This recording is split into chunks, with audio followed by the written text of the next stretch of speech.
नमस्कार। देश की तमाम फटाफट खबरों में आपका स्वागत है। खबरों के लिए आपसे निवेदन कि यदि आपने हमारे चैनल को सब्सक्राइब नहीं किया तो कृपया करके आपके अपने चैनल को सब्सक्राइब करना ना भूलें। आप सब्सक्राइब करते हैं तो हमें हिम्मत होती है सही और सच्ची खबरें आप तक पहुंचाने की। तो क्या है आज की बड़ी खबर? राहुल गांधी फिर एक बार भारत जोड़ो यात्रा करने वाले हैं। जी हां, हरियाणा विधानसभा चुनाव में जीत को लेकर कांग्रेस ने मेगा प्लान तैयार किया है। इस प्लान के तहत राहुल गांधी अलग अलग रैलियों की जगह एक रथ यात्रा करने वाले हैं। सूत्रों के अनुसार इस रथ यात्रा की शुरुआत 30 सितंबर से होगी। ये यात्रा 3 अक्टूबर तक जारी रहेगी। बताया जा रहा है कि ये भारत जोड़ो यात्रा की तर्ज पर होगी, जिसकी वजह से इसे भारत जोड़ो यात्रा पार्ट 2 भी कहा जा रहा है। इस यात्रा का रूट तो अभी सार्वजनिक नहीं किया गया, लेकिन इतना तय है कि यात्रा के रूट में वो सीटें जरूर शामिल होगी जहां पर कांग्रेस जीतने की स्थिति में दिख रही है। 4 दिनों तक चलने वाली इस यात्रा में राहुल गांधी के साथ उनकी बहन और कांग्रेस के महासचिव प्रियंका गांधी भी शामिल रहेगी। जानकारी के अनुसार यात्रा अंबाला के नारायणगढ़ से शुरू होगी और कई विधानसभा क्षेत्रों से होती हुई पहले दिन शाम को कुरुक्षेत्र पहुंचेगी। इस यात्रा को शुरू करने की सबसे बड़ी वजह यह है कि राहुल गांधी की भारत जोड़ो यात्रा सफल रही थी और मीडिया पर भी नहीं दिखाए जाने पर भी आम आदमी भारत जोड़ो यात्रा के बारे में जान गया था। तो अब देखना यह है कि हरियाणा में ये यात्रा कितनी सफल होती है। प्रधानमंत्री नरेंद्र मोदी ने वीडियो कॉन्फ्रेंसिंग के जरिए महाराष्ट्र में 11,200 करोड़ रुपए की परियोजनाओं का उद्घाटन और शिलान्यास किया। प्रधानमंत्री मोदी ने वीडियो कॉन्फ्रेंस के जरिए महाराष्ट्र में सोलापुर हवाई अड्डे का उद्घाटन किया। वहीं उन्होंने जिला न्यायालय से स्वारगेट के बीच 1,810 करोड़ रुपए की लागत वाली पुणे मेट्रो के भूमिगत खंड का उद्घाटन भी किया। इस अवसर पर पीएम मोदी ने कहा कि महाराष्ट्र में नई परियोजना से शहरी विकास को बढ़ावा मिलेगा और लोगों के जीवन में सुगमता बढ़ेगी। पीएम मोदी ने कहा कि 2 दिन पहले मुझे कई बड़ी परियोजनाओं के लोकार्पण और शिलान्यास के लिए पुणे आना था, लेकिन भारी बारिश के कारण मुझे वो कार्यक्रम रद्द करना पड़ा। बता दें कि पीएम मोदी को 26 सितंबर को इन परियोजनाओं का अनावरण और शुभारंभ करना था, लेकिन पीएम मोदी ने पुणे और आसपास के क्षेत्रों में बारिश के कारण राज्य का अपना दौरा रद्द कर दिया था।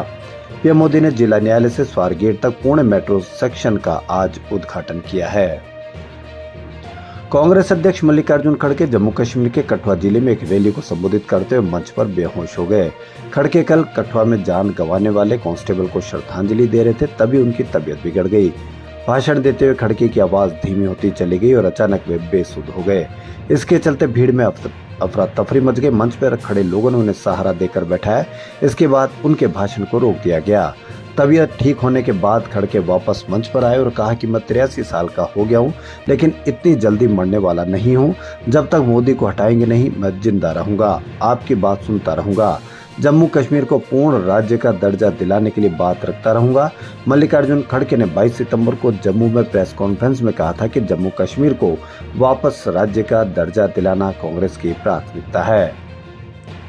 हरियाणा विधानसभा चुनाव प्रचार के दौरान नूह हिंसा का आरोपी बिट्टू बजरंगी उत्तर प्रदेश के मुख्यमंत्री योगी आदित्यनाथ के साथ मंच पर पहुंचा, जहां उसने फरीदाबाद की NIT 86 विधानसभा से भाजपा प्रत्याशी को समर्थन देने का ऐलान किया।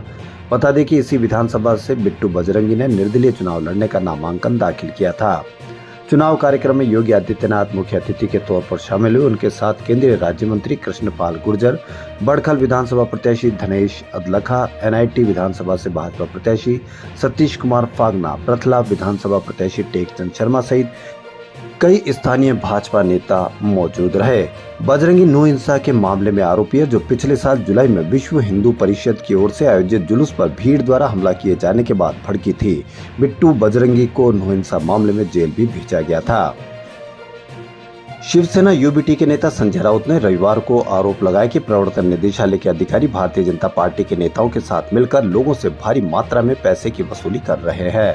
राउत ने यह भी कहा कि उनकी पार्टी जब सत्ता में आएगी तो इन अवैध गतिविधियों का पर्दाफाश किया जाएगा। पत्रकारों से बात करते हुए राउत ने कहा कि जीतू नवलानी नाम का एक व्यक्ति ED का एजेंट था, पैसे की वसूली करता था। हमारा महाविकास अघाड़ी सरकार ने उसके खिलाफ कानूनी कार्रवाई की थी। बताया जाता है कि उसे ED और भाजपा नेता देवेंद्र फडणवीस से समर्थन हासिल था।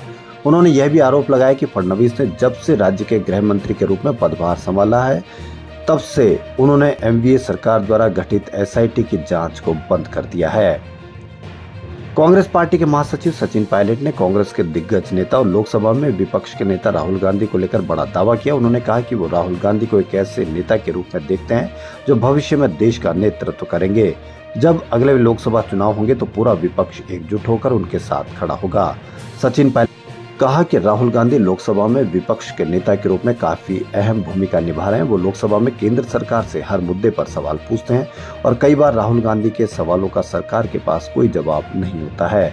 उन्होंने कहा कि लोकसभा में विपक्ष का नेता होना एक संवैधानिक पद है जिसके साथ कई जिम्मेदारियां आती है।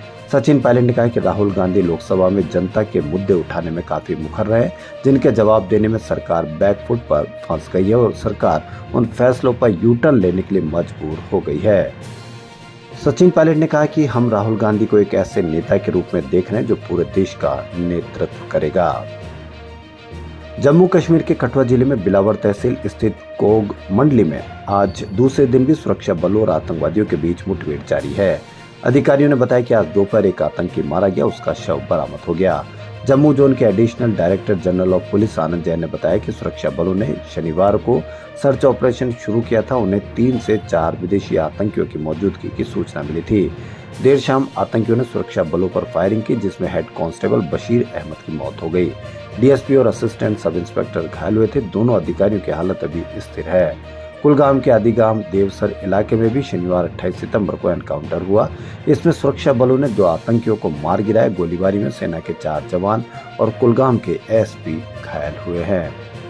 खबरों फिलहाल इतना ही। यदि आपको हमारा चैनल पसंद आए तो लाइक, सब्सक्राइब और शेयर अवश्य करें। धन्यवाद।